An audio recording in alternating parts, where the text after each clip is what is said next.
дача суу маселеси бар. Биздин комиссия муну дагы иликтеп көрөт. Кой таштагы баягы Сооронбай Жээнбеков президент болуп тургандагы тиги Атамбаев менен чабыш болуп кеткен. Анда да киши өлгөн, азыр дагы бирөө инвалид болуп калды. 400-500га жакын киши жапа чекти. Аскер кызматкерлери, милиция кызматкерлеринен, жөнөкөй элдерден дагычы. Андан кийин биз ковид маселеси убагындагы Жээнбековдун убагында дагы $744 миллион чет мамлекеттен кредит катары алган. Анын бир $300 миллиондойун элге айлык катары таратып берип коюптур. Кредиттен алып туруп айлык каты берген бул болбойт, дүйнөсүндө жок мындайчы. Ошол убактылуу өкмөт элди алдап колдонуп алды дагы, өзүлөрүнө бийликти алып, анан каражаттарды каалагандай калчап кетишкен. Мен силерге ачык айтайын, уже азыр иликтөө тергөө иштери укук органдарынан башталды. Мен ошол материалдарды берген мына өкмөт башчысына жазып берген, мына муну тергегиле. Эленайындар, мына силер азыр бюджет толтура албайм деп чуркап атасыңар. Эмне үчүн убактылуу өкмөт чалчаңдап ошолорду алган депчи. Мисалы Алымбеков мырза министр муттуң жел болгон, Чүчтүктө тиги УВДнын начальниги болгон. $400 миң алып атат. Исмаил Исаков $200 миң алып атат. Молдо Чалыш Каттагай Иним дагы 2 жолу алып атат. Долларлар менен. Бир отчеттору жок тугандар. Помощниги элге таратып берген дейт. Эмне деген жомок? Мен ойлойм, мына сиздер көрдүңөрбү, көргөн жоксуңарбы? Ошондогу вице-премьер-министр Атаханов Шамиль. Укук коргоо органдарын ошо силовой блокту көрүйлүк деп турган. Нью-Йоркто 8 мартта Роза Отунбаевага жана көп кишилердин көзүнчө куттуктоо сөзүндө айтып атат.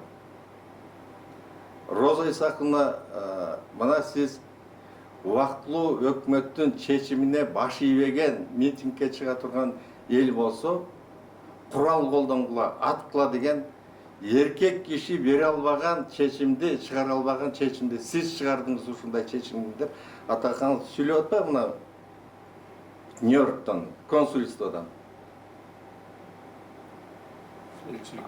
Элчиликтен.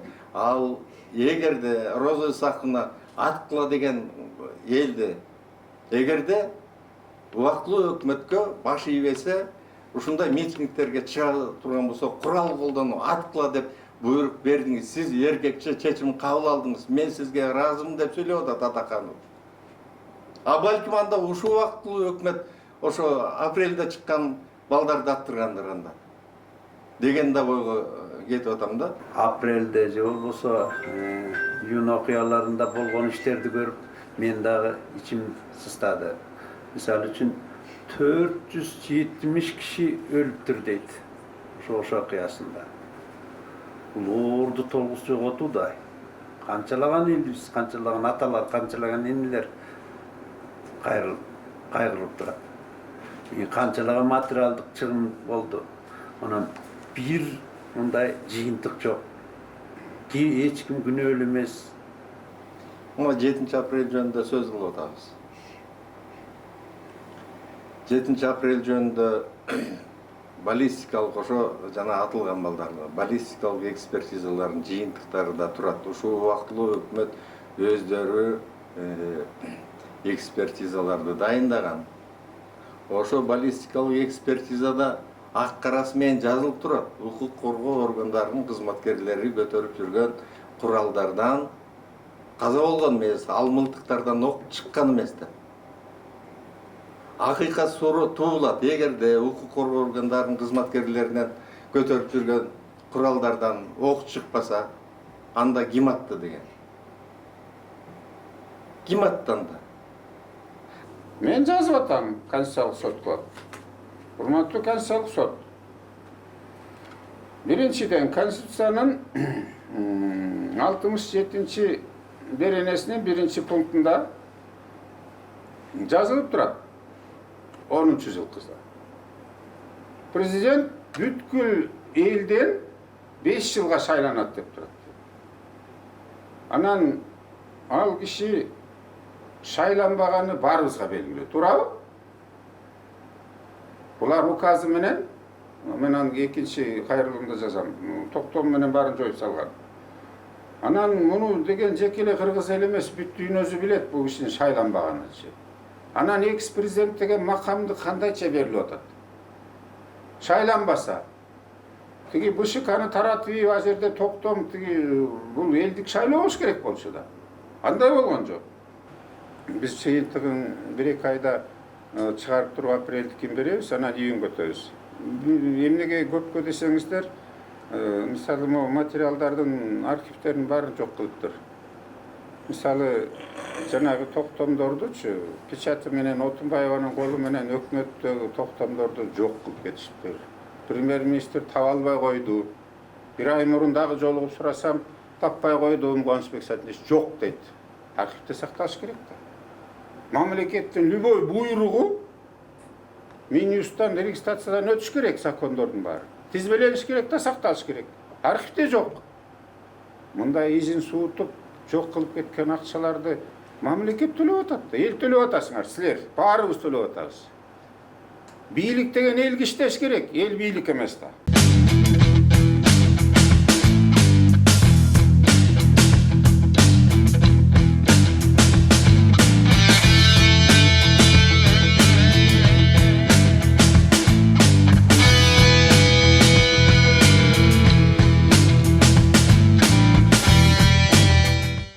Биздин комиссия 2 айдан кийин 1 жыл болот түзүлгөнүнө.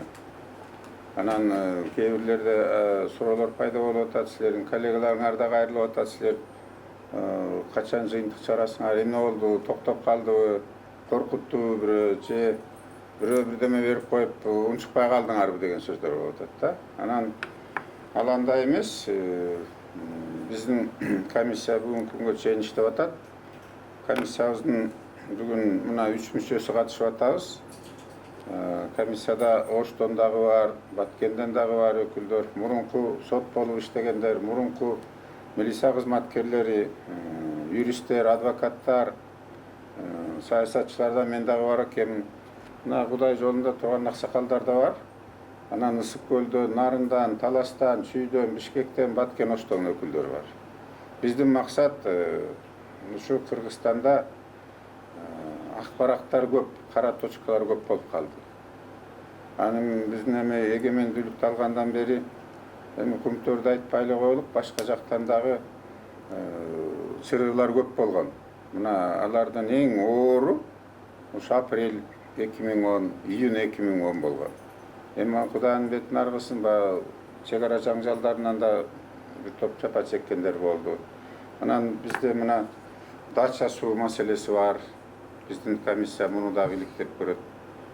Кой Таштагы баягы Сооронбай Жээнбеков президент болуп тургандагы тиги Атамбаев менен чабыш болуп кеткен. Анда да киши өлгөн, азыр дагы бирөө инвалид болуп калды. 400-500га жакын киши жапа чекти, аскер кызматкерлери, милиция кызматкерлеринен, жөнөкөй элдерден дагычы.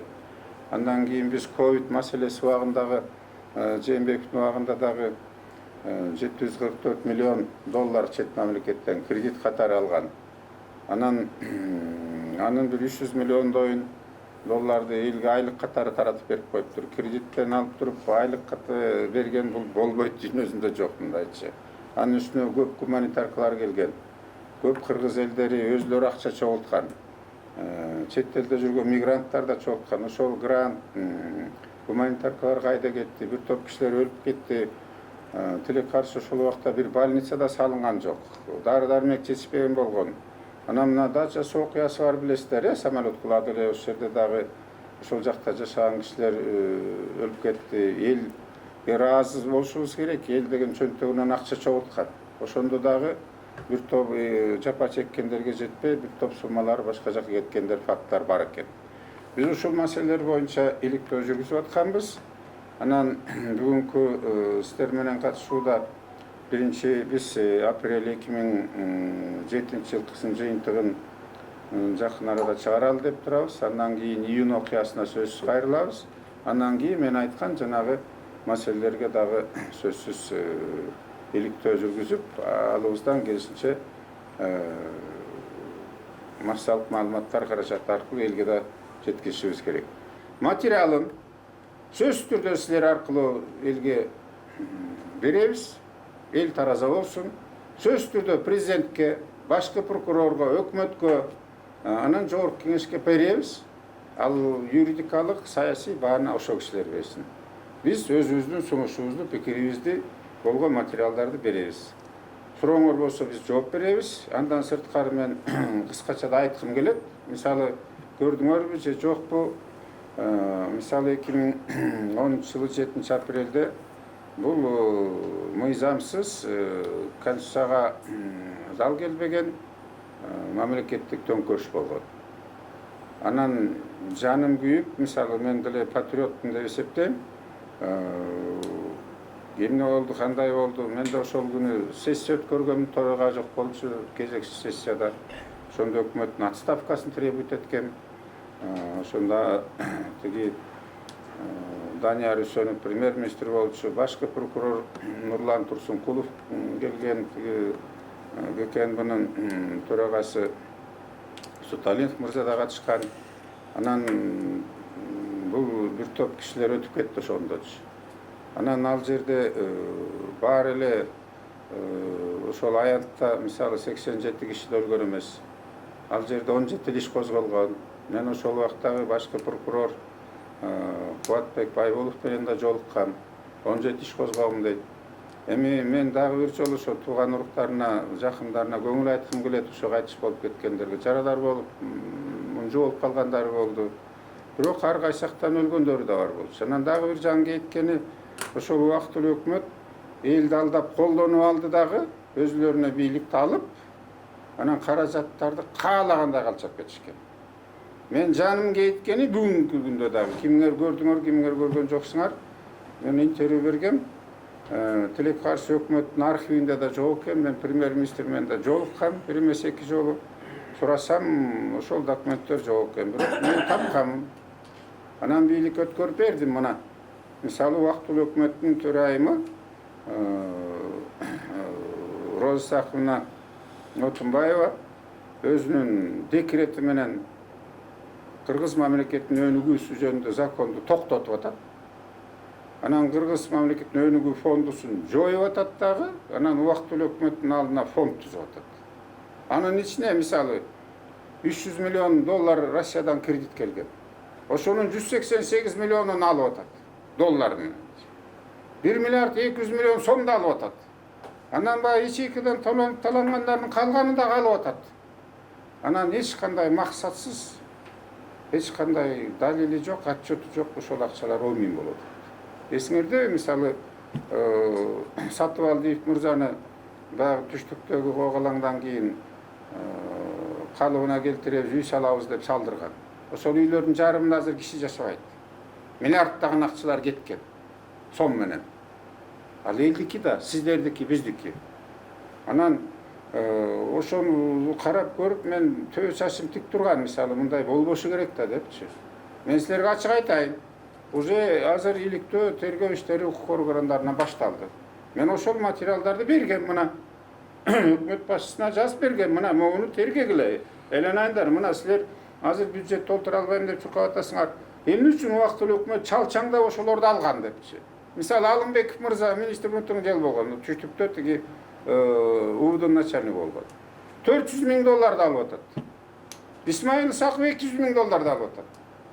Молдо Чагыш Каттагаевдин дагы 2 жолу алып атат. Долларлар менен. Бир отчеттору жок тугандар.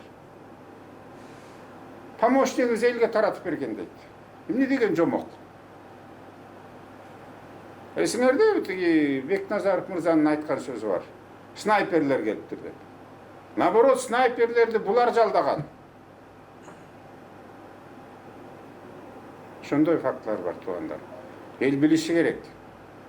Элди колдонуп алышкан ошондой. Анан жан кейткен ошол маселе. Биринчиден мен силерге ошо кыскача отчет берип коеюн дегенбиз үчөөбүз теңчи. Мына комиссия бүгүнкү күндө активдүү иштеп атышат. Өз каалообуз менен иштеп атышабыз. Андан кийин биз жыйынтыгын 1-2 айда чыгарып туруп апрелдикин беребиз, анан июнга өтөбүз. Эмнеге көпкө десеңиздер, мисалы материалдардын архивтерин баарын жок кылыптыр. Мисалы, жанагы токтомдордучу печати менен Отунбаеванын колу менен өкмөттөгү токтомдорду жок кылып кетишиптир. Премьер-министр таба албай койду. Бир ай мурун дагы жолугуп сурасам, таппай койду Кубанычбек Сатинович жок дейт. Архивде сакталыш керек да. Мамлекеттин любой буйругу Минюстан, регистрациядан өтүш керек, закондордун баары. Тизмелениш керек да, сакталыш керек. Архивде жок. Мындай изин суутуп, жок кылып кеткен акчаларды мамлекет төлөп атат да. Эл төлөп атасыңар, силер баарыбыз төлөп атабыз. Бийлик деген элге иштеш керек, эл бийлик эмес да. Мен Сурантаев Тетбек, пенсионермин. Өмүр бою курулушта иштедим. Мени ушул комиссияга келип калышымдын себеби бул. Менин бир чоңалайлык акем бар, Очкеев Эсенгел деген. Ошонун үйүнө барып калдым. Барып калсам, жеңем экөөтөң эле жер карап отурат. Жеңең ооруп атат дейт. Мен да ооруп атам дейт. Эмне болду? Эмне себеп? Ушул апрель окуясында балабыз кетип ошойдон жок деди. Күндүр түндүр күтөбүз дейт. Келип калабы, келбей калат. Андан бери канча жыл өттү, келбес. Жеңем оорулуу болуп калды, баспай. Акебиз давление тиги болуп. Эми ошол менен ошо түрткү болду да, келип ушул апрелде же болбосо июнь окуяларында болгон иштерди көрүп, мен дагы ичим сыстады. Мисалы үчүн 470 киши өлүптүр дейт ошо окуясында. Бул уурду толгус жоготуу да. Канчалаган элибиз, канчалаган аталар, канчалаган энелер кайгырып турат. Канчалаган материалдык чыгым болду. Анан бир мындай жыйынтык жок. Эч ким күнөөлүү эмес. Ошол комиссияга келгенде мени да сурап атышат. Барган сайын, ой, кана жыйынтык деп. Кудай буйрса жыйынтык чыгат деп ойлойм. Мен дагы ошол көп нерселерди, көп далилдерди уктум. Эмне деген, бул кыргыз эли чындыкты билиш керек да, акыры. Мен суранаар элем мына оракей президенттен жана өкмөт башчыларынан буларды колдоймун. Ушулар жыйынтык чыгарып, ушуларга чек койбосо болбойт. Себеби ар бир нерсенин чекти болуш керек да. Чекти болбосо эчтеке иштебейт. Закон, мыйзамда чекти болуш керек, мыйзамда иштеш керек. Эгер иштебесе, мыйзамды бузуу күндөн күнүгө көбөйө баштайт. Ошондуктан мен дагы ошо мына оракей аксакалга кошулуп, мына оракей бул киши дагы Кыргызстанда 10 саясатчы болсо, ошонун тажрыйбалысы ушу киши. Ушу киши айткан далилдерди угуп, ушу жыйынтыкка келип отурабыз. Сөздүн кыскасы, эл чындыкты билиш керек. Ким экенин, убактылуу өткөн экенин. Ошондо гана биз кыргыз эли оңолулабыз. Мен ойлойм, ошол жогорку муундун өкүлү катары ушу бала чакабыз ушундай иш кайталанбасын экинчи жолу. Ушул ишке барбасын. Канчалаган мына азыр мына оракей угуп отурсам, мына укук коргоо органдарынын балдар көбү күнөөлүү болуп калды, көбү акталбай турат. Булар биз элди коргойбу? Коргобойт да.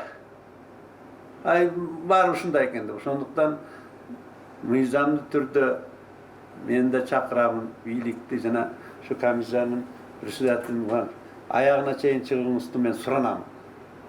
Биз жардам беребиз, колубуздан келишинче айыптабыз. Рахмат. Сиз айтып отурасыз, тууганыңыздын баласы кетип жок деп, ошондо ушул Бишкекте апрель окуясына катышкан же Ош окуясына? Ош окуясына. Бир айтып берип койсоңуз ушул мындай. Сиз жана апрель деп койдуңуз да? Жок, Ош окуясына катышкан. Ош окуясында дайынсы жоголду, ошодон жок. Азыр Абаланын атын жанагы Чоңалайдагы Кашкас суу айылындагы жаңы мектеп курулуптур, ошого коюшуптур. Менин фамилиям Молдоисаев Нарымбек Саятович, милициянын отставкада полковнигимин. Ички иштер органдарында 40 жыл өзгөчө оператив кызматтарында иштеген, жана жетектеп да келгенмин да. Мен бир теманы башкача баштайын дедим эле, бирок бул аксакалдын бул ошо окуясы 7 апрель кайталанбаш керек деген сөздөн өзүмдүн темамды кичине бурдум да. Мындай окуялар кайталанбаш үчүн мыйзам иштеш керек. Мыйзам иштебеген жерде мындай окуялар кайталанбайт деп эч ким кепил боло албайт. Мен муну айткым келет да, биздин мамлекетте, Кыргызстанда көп эле жарандардын үстүнө мыйзамсыз кылмыш иштери козголуп, мыйзамсыз жоопко тартылып, андан кийин соттун чечими менен бир топ жыл мөөнөтүн өтөп, андан кийин акталып кеткендер көп да. Эми ошо алдын алы тергөөдө ошо адамдардын үстүнө мыйзамсыз кылмыш иш козгогон кызматкерлер, укук коргоо органдары, милициянын, СНБ, прокуратурадан кимиси болсо да. Ошо кылмышты айыбын угузуп бекиткен прокурорлор, мен бул Кыргызстан тарыхында 40 жыл ушу органда иштеген кызматкер катары көргөн эмесмин. Ошо мыйзамсыз баланчанын үстүнөн иш козгоп, мыйзамсыз кылмыш жообуна тартып ийген кызматкерлердин кайта үстүнөн мыйзамда жазылып турат. Эгерде мыйзамсыз кылмыш козгосоң бирөөнүн үстүнөн, мыйзамсыз жоопко тартсаң, өзү кайра жоопко тартылыш керек деген. Бирок мен ошо 40 жыл өзүмдүн иштеген убактымда бир дагы милициянын болобу, башка органдын болобу, же прокуратуранын кызматкерлеринен акталып кеткенден кийин ошо мыйзамсыз козгоп жоопко тарткандар кайра өздөрү жоопко тартылган жок да. Мына мыйзамдын иштебегендиги ушундан болуп атат да. Мына 7 апрель жөнүндө сөз кылып атабыз. 7 апрель жөнүндө баллистикалык ошо жана атылган балдарды баллистикалык экспертизалардын жыйынтыктары да турат. Ушул убактылуу өкмөт өздөрү экспертизаларды дайындаган. Ошо баллистикалык экспертизада ак карасы менен жазылып турат. Укук коргоо органдарынын кызматкерлери көтөрүп жүргөн куралдардан каза болгон эмес, ал мылтыктардан ок чыккан эмес да. Акыйкат суроо туулат. Эгерде укук коргоо органдарынын кызматкерлеринен көтөрүп жүргөн куралдардан ок чыкпаса, анда ким атты деген. Ким аттанды? Анда эмне үчүн укук коргоо органдарынын кызматкерлери жоопко тартылды? Аскер кызматкерлери жоопко тартылды? Мен өзүмдүн оюмда, өзүмдүн жеке юрист катары, оператив кызматкер катары, анда башка бөлөк бирөөлөрдүн мылтыктары буйрук менен атылган. Мына ушундай жыйынтыкка келип атам да өзүм. Эмгичекти такталбайт. Жаңы ачылган жагдайлар боюнча бул ишти мен мурунда айткам, азырда айткым келип турат. Кайрадан ошол кылмыш иштерди көтөрүп чыгып, экспертизалар сотко барганда кандай болот? Сотко барганда ошо кандай гана экспертиза болбосун, ошолордун корутундусу, күбөлөрдүн көрсөтмөлөрү, алган далил заттар шайкеш келип, баардыгы гана төп келгенде анан сот чечим кабыл алыш керек да.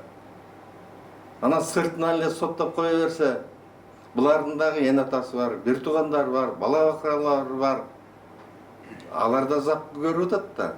Мына ошондуктан мен ойлойм, мына сиздер көрдүңөрбү, көргөн жоксуңарбы? Ошондогу вице-премьер-министр Атаханов Шамиль укук коргоо органдарынын ошо силовой блокту көрүлүп турган. Нью-Йоркто 8 мартта Роза Отунбаевага жана көп кишилердин көзүнчө куттуктоо сөзүндө айтып атат. Роза Исаковна, мына сиз убактылуу өкмөттүн чечимине баш ийбеген, митингге чыга турган эл болсо, курал колдонгула, аткыла деген еркек киши бере албаган чечимди, чыгара албаган чечимди сиз чыгардыңыз ушундай чечимди деп Атаканов сүйлөп атпайбы мына Нью-Йорктон, консульстводан. Елчиликтен. Ал эгерде Роза Исаковна аткыла деген элди эгерде убактылуу өкмөткө баш ийбесе ушундай митингтерге чыга турган болсо курал колдонуу аткыла деп буйрук бердиңиз. Сиз эркекче чечим кабыл алдыңыз. Мен сизге ыраазымын деп сүйлөп атат Атаканов. А балким анда ушул убактылуу өкмөт ошо апрелде чыккан балдарды аттыргандыр анда. Деген да ойго кетип атам да. Балким ушул Атакановдун сөзүнө караганда, балким ушулар өздөрү айтып койгондон кийин башкаларга аны жала жапты деген да ойго түшүп атам да. Ошондуктан мурун козголгон иштерди азыр жаңычылган жагдайлар деп экспертизалардын корутундусун кайрадан карап чыгып туруп, чындыгында ким аттырган, чындыгында ким тапшырма берген, ким буйрук берген, ушунун баарын агына карасын кара деп кыргыз эли билиш керек да. Мындай окуя кайталанбасын деп мына аксакалыбыз айтып кетти. Кайталанбай эле койсун ылайым, тынчтык болсун элде. Бирок кайталана турган болсо укук коргоо органдары дагы, аскер кызматкерлери дагы чыкпайт азыр. Коркуп калышты. Эки оттун ортосунда атпай коеюн десе буйрук турат, мыйзам турат. Колдонуш керек. Колдонбой коеюн десе кайта өздөрү эмне үчүн колдонбойсун деп кайра анда да жоопко тартат. Кандай болот бул? Түшүнүксүз да. Ошондуктан жана сөзүн башында айттым, бул биздин мамлекетте мыйзам чала иштейт, кээ бир жерден иштебейт. Ачык эле айтыш керек, иштеген кишиге иштейт, кээ бир иштебеген кишиге көз жумду эле кылып коебуз. Үйүңдө да тартип жок болсо, кызың бирди сүйлөйт, балаң бирди сүйлөйт, аялың бирди сүйлөйт, үйдө да тартип болбойт. А мамлекет деген үй бүлөдөн башталат да.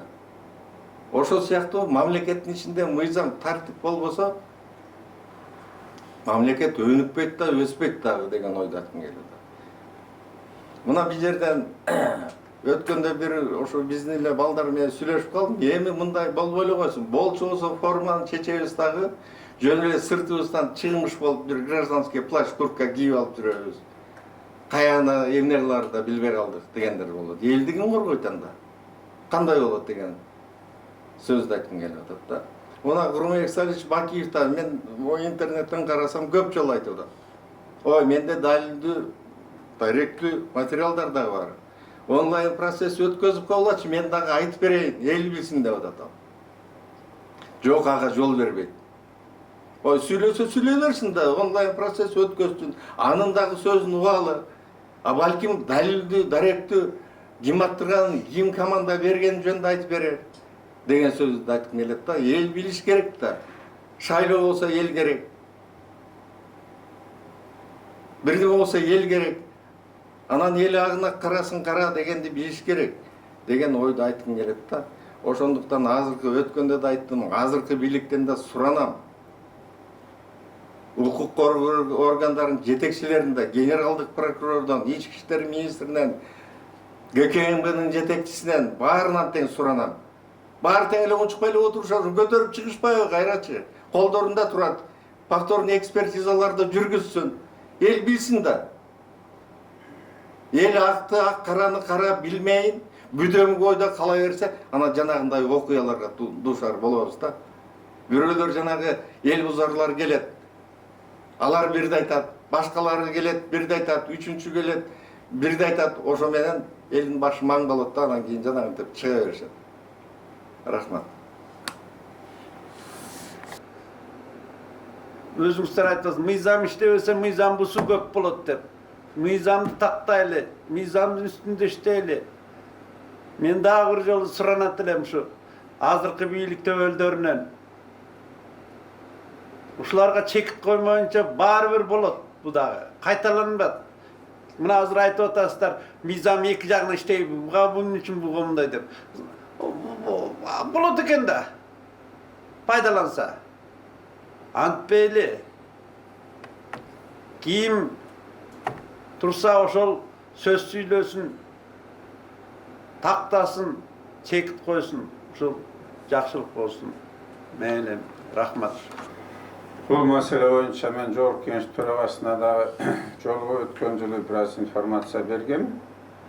Суранганмын, биздин комиссияга да мишайт этишпесин, биз жыйынтыгын силерге да беребиз деп, депутаттар да бул маселени карап чыгышы керек. Мисалы ошол июнь окуясы боюнча өзүңөр билесиңер, өкмөттүк комиссия иштеген, убактылуу өкмөт түзгөн. Анын тиги Эркебаев мырза убактылуу өкмөт мүчөсү төрагалык кылган. Анан парламенттик комиссияда иштеген. Анан эл аралык комиссияда иштеген. Анан эми жыйынтыгы окшош чыккан баарыныкы элечи. Бирок мындай иликтөө укуктук жактан, анан саясий жакта баа берилбей калган. Бул туура эмес.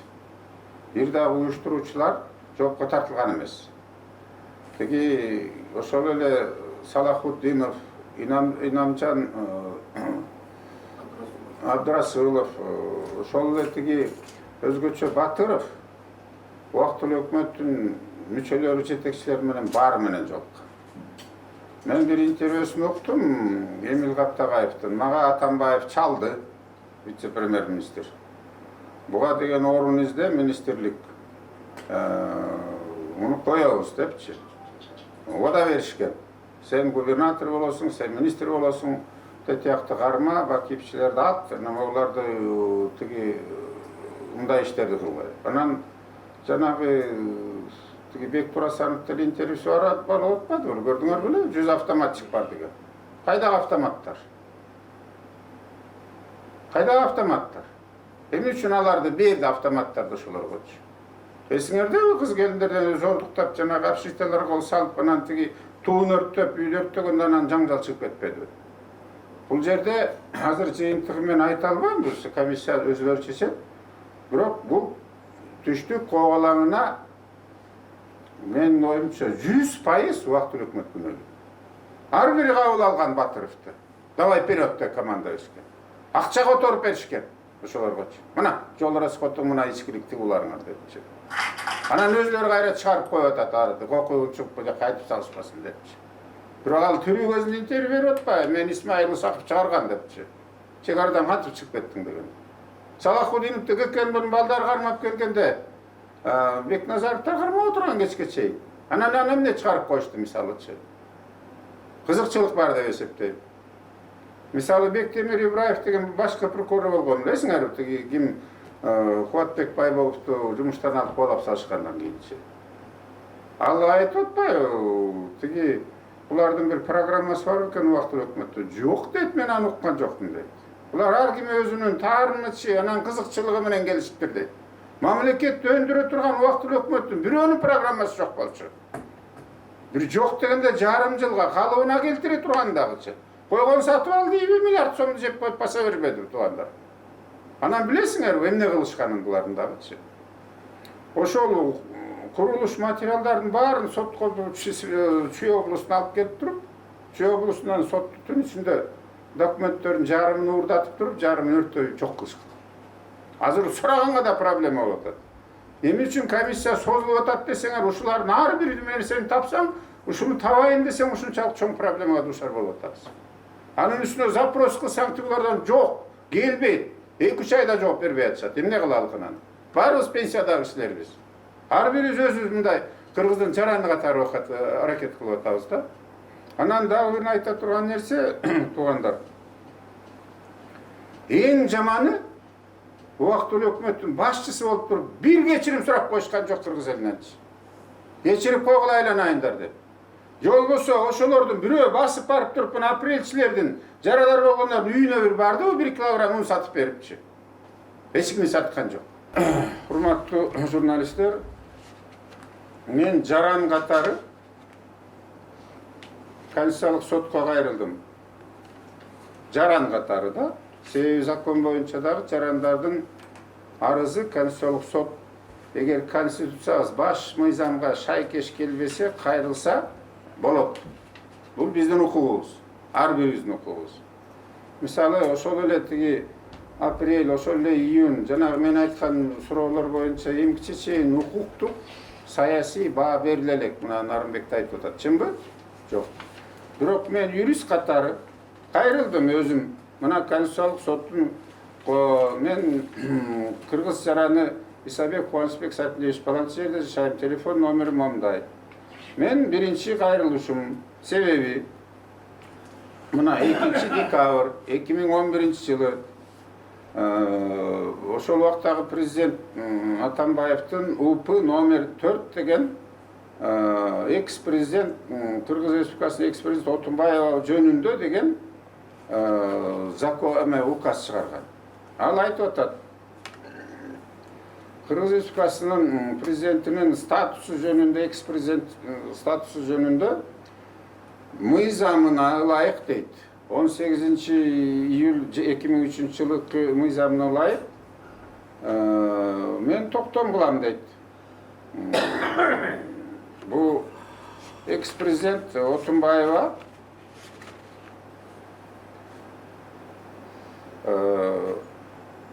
жөнүндө токтомдун биринчи пунктуна мындай деп жазып атат. Президенттин иш башкармалыгына 1 декабрь 2 декабрда жазып атат. Буйругун 1 декабрдан баштап иштетип атат. Бул болбошу керек мындай дагы закондочу. Любой токтом обрат силы не имеет дейт. Бул өзү нарушать этет. Экс-президент Кыргызской Республикасы Отунбаеваны обеспечит дейт. Биринчи айлык менен дейт. Президенттин айлыгынын 75% айлыгына бул киши алып турушу керек дейт. Эгер президенттин айлыгы көтөрүлсө, бул кишинин алган айлыгы да 70%, 75% көтөрүлүп турсун деп атат. Эми азыр, мисалы азыркы президент канча алат билбейм. Демек, ошонун 75%-ын Отунбаев алып атат. Атамбаевдин убагында канча болсо, Сооронбай Жээнбектин убагында канча болсо, бардыгын алып атат. Мен да бир жолу айтып коем, өтө жакын туугандыгым жок. Бирок бир суроону эстеп койсоңуздар, аягында мен айтайын мунучу. Экинчи дейт, ал кишини мамлекеттик байланыш, правительственный связи, то есть тройка, ВЧ тигулар. Жана башка байланыштардагы мамлекеттин эсебинен төлөнүп турсун дейт. Медициналык жактан страховка тигулардын баары төлөнүп турсун дейт. Спецполицияда дарыланып турсун дейт. Андан сырткары бул кишиге дейт мамлекеттик дача өмүр бою колдонууга бекитилсин дейт. Өмүр бою үй бүлөсү бала чакасын жашасын. Элдин эсебинен. Пожизненное пользование дейт.